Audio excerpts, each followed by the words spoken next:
현재 우리 가족의 연소득과 현금 자산을 고려해서 과연 우리에게는 주담대를 일으킨 실거주가 나을지 갭 투자가 나을지 이 영상에서 딱 확실하게 결정해 드리겠습니다.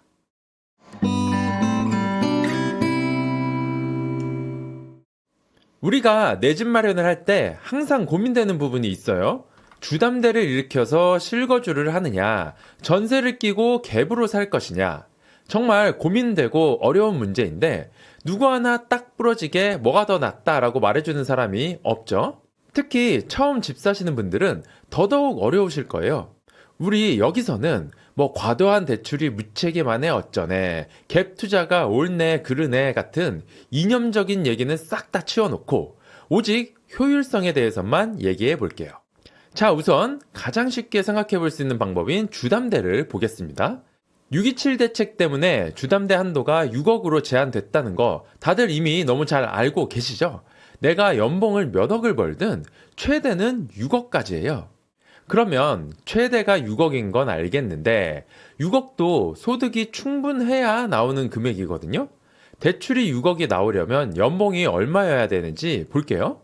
주담대 금리 4%, 30년 만기, 원리금 균등 조건으로 DSR 40%를 계산하는데 이번에 스트레스 DSR이라는 게 나오면서 아무튼 한도가 더 줄었거든요. 그래서 연봉 1억 300만 원이 넘어야 6억 대출이 나옵니다. 아니, 연봉 1억이라고? 뭐가 이렇게 빡세? 라고 생각하실 수도 있는데 이게 한 사람의 연봉이 아니라 부부 기준이라고 보시면 돼요. 도시에서 살고 있는 2인 이상 가구의 부부 소득을 보시면 평균이 1억 650만 원입니다. 신기하게도 딱 6억 대출이 가능한 수준이에요.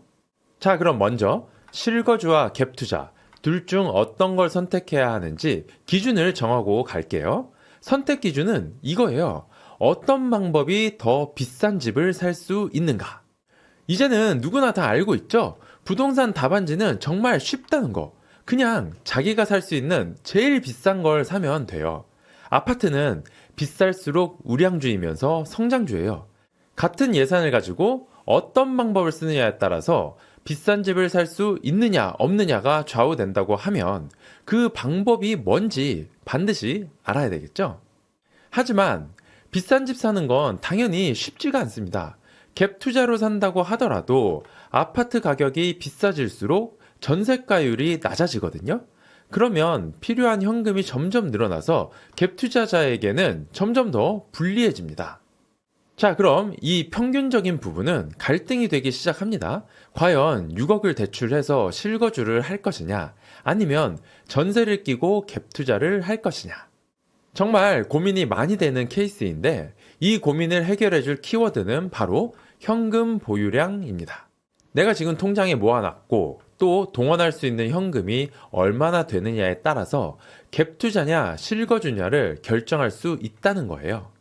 자, 이 그래프가 뭐냐면 X축은 현금 보유량이고 Y축은 우리가 살 수 있는 아파트 가격이에요.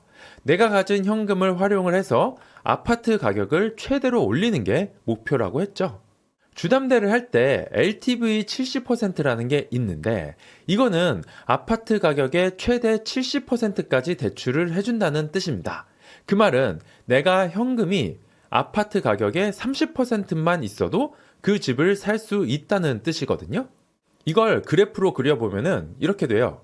현금이 3억이 있으면 대출 7억을 합쳐서 10억짜리 아파트를 살 수 있다는 뜻이고, 마찬가지로 현금이 6억이 있으면 대출 14억을 합쳐서 20억짜리 아파트를 살 수가 있다. 뭐 그런 걸 나타낸 그래프입니다. 근데 627 대책 이후로 주담대가 최대 6억이 됐잖아요? 그래서 이 그래프의 직선이 중간에 확 꺾여버렸어요. 예전에는 14억짜리 집을 사려면 현금이 4억만 있으면 됐었는데 이제부터는 현금 8억이 있어야 살 수 있다는 거죠. 이 참 사람 괴롭히는 방법도 가지가지예요. 자, 그럼 갭 투자는 어떠냐? 갭 투자는 금액의 한도가 없기 때문에 아까 같은 갑자기 확 꺾이는 구간은 없어요. 다만 아까 말씀드렸던 것처럼 집값이 비싸질수록 전세가율이 떨어지기 때문에 곡선이 약간 완만하게 나오기는 합니다. 그리고 갭 투자할 때는 신용대출을 같이 써주셔야 됩니다. 신용대출도 627 대책 때문에 한도가 좀 줄기는 했는데 어쨌든 연봉만큼은 나오거든요. 그래서 신용대출을 1억 더 써주면 이렇게 그래프가 좀 더 올라갑니다. 1억에서 1억 5천 정도 더 비싼 집을 살 수가 있어요. 자, 그러면 아까 주담대 실거주 그래프와 갭 투자 그래프를 동시에 그려봅니다. 전체적으로 갭 투자 그래프가 주담대 그래프보다 더 위에 있죠? 살짝 겹치는 부분도 있긴 하지만 전반적으로 갭 투자가 다 위에 있는 편입니다. 자산이 얼마든 어떠한 케이스든 갭 투자가 더 유리하기는 해요. 하지만 갭 투자는 갭 맞출 때 위험성이 좀 있죠? 매수 계약 해놓고 전세 맞추는 거, 이거 진짜 피 마르는 거거든요? 그리고 627 이후로 전세를 놓으면 전세 빼고 내가 들어가서 실거주하기가 어려워졌어요. 그래서 제 생각엔 갭투로 산 집이 주담대로 사는 집보다 1억 이상 더 비싸지 않다라고 하면 그냥 안전하게 주담대 하고 마음 편하게 내 집에서 실거주를 하시는 걸 추천해 드립니다. 그게 딱 이 영역이거든요. 내가 현금을 5억 이하로 들고 있다. 그러면은 갭 투자나 주담대나 큰 차이가 없으니까 그냥 주담대로 사시면 됩니다. 반대로 내가 현금이 좀 많다. 현금이 8억 이상 있다. 그러면은 갭 투자가 확실히 더 유리합니다. 현금 8억이 있으면 주담대로 사면 14억짜리를 살 걸 갭 투자로 사면 16억짜리를 살 수가 있어요. 10억이 있으면 무려 2억 8천이 더 비싼 걸 살 수가 있습니다. 이 정도면 굉장히 유의미한 차이거든요. 현금이 많을수록 갭 투자가 훨씬 더 유리하다 이 말입니다. 근데 저는 미혼이라서 외벌이라서 연봉이 1억이 안 되는데요? 자, 이럴 땐 또 전략을 다시 세워야 됩니다. 2인 이상 가족 평균 연봉이 1억인 거에 비해서 혼자 버시는 분의 평균은 6,300만 원으로 좀 낮거든요. 이 경우에는 DSR 소득 제한에 걸려서 주담대가 최대로 3억 7천밖에 안 나옵니다. 소득이 적으신 분들은 주담대가 너무 적게 나오기 때문에 갭 투자가 압도적으로 유리합니다. 현금 3억 3천이 있다고 할 때 주담대로는 7억짜리 아파트밖에 못 사지만 갭 투자로는 그보다 2억 더 비싼 9억짜리 아파트를 살 수가 있어요. 아까 말씀드린 것처럼 2억 이상 차이가 날 때 갭 투자하시는 게 좋습니다. 저희는 전문직 대기업 부부라서 연봉이 좀 높은데 어떡할까요? 자, 일반적인 부부에 비해서 소득이 매우 높은 분들도 있을 수 있어요. 대략 연봉 2억이라고 합시다. 그러면 주담대 6억을 다 빌려도 DSR이 남아서 신용대출도 추가로 1억 7천을 더 받을 수가 있습니다. 어마어마하죠? 이런 분들은 대출을 워낙 많이 받을 수가 있기 때문에 현금이 7억 이하로 있으면 그냥 번거롭게 갭 투자하지 마시고 풀대출로 매수하셔서 그냥 내 집에서 편하게 사시면 되고요. 현금이 10억 있으면 그때부터 주담대와 갭 투자에 유의미한 차이가 나니까 현금 10억 이상 있을 때 갭 투자하시면 됩니다. 근데 627 대책 이후로 전세 퇴거 대출이 안 나오지 않나요? 그래서 갭 투자 못하게 됐다고 하던데? 자, 일단 627 이후로 이제 신규 갭 투자는 전세 퇴거 대출이 1억밖에 안 나오는 거는 맞아요. 근데 갭 투자 할 거면 전세 3바퀴 정도는 돌릴 각오하고 들어가셔야 되는 거예요. 자, 1바퀴, 2바퀴 도는 사이에 대출 규제가 풀릴 수도 있습니다. 왜냐면 전세난이 아주 심해질 거고 퇴거 대출이 안 나와서 전세 사고가 나는 일도 많아질 거거든요. 이거를 정부가 계속 유지하기는 힘들 거라고 봅니다. 근데 그럼에도 불구하고 2바퀴 도는 사이에도 규제가 그대로 남아 있다? 그러면 1바퀴 더 돌려야죠. 이 사이에 대선이 있거든요. 정권이 바뀔 수도 있는 거잖아요. 그럼 이전 정책들은 다 리셋될 가능성도 있죠. 근데 그것도 안 됐다. 그러면 이미 계약하고 6년이 지났잖아요. 그동안 모은 돈으로 빼셔야죠. 전세 3바퀴 돌릴 각오만 되어 있으면 대출 규제가 풀리든 정권이 바뀌든 돈이 모이든 결국 시간이 해결해 준다 이거죠. 뭐 재건축, 재개발 이런 거 막 10몇 년씩 걸리는 것보다는 훨씬 짧잖아요. 전세제도 자체가 없어질 수도 있다는 의견도 있죠. 뉴스에서 맨날 전세가 사라진다, 월세 거래량이 사상 최대다 하는 건 우리가 생각하는 아파트가 아니라 비아파트예요.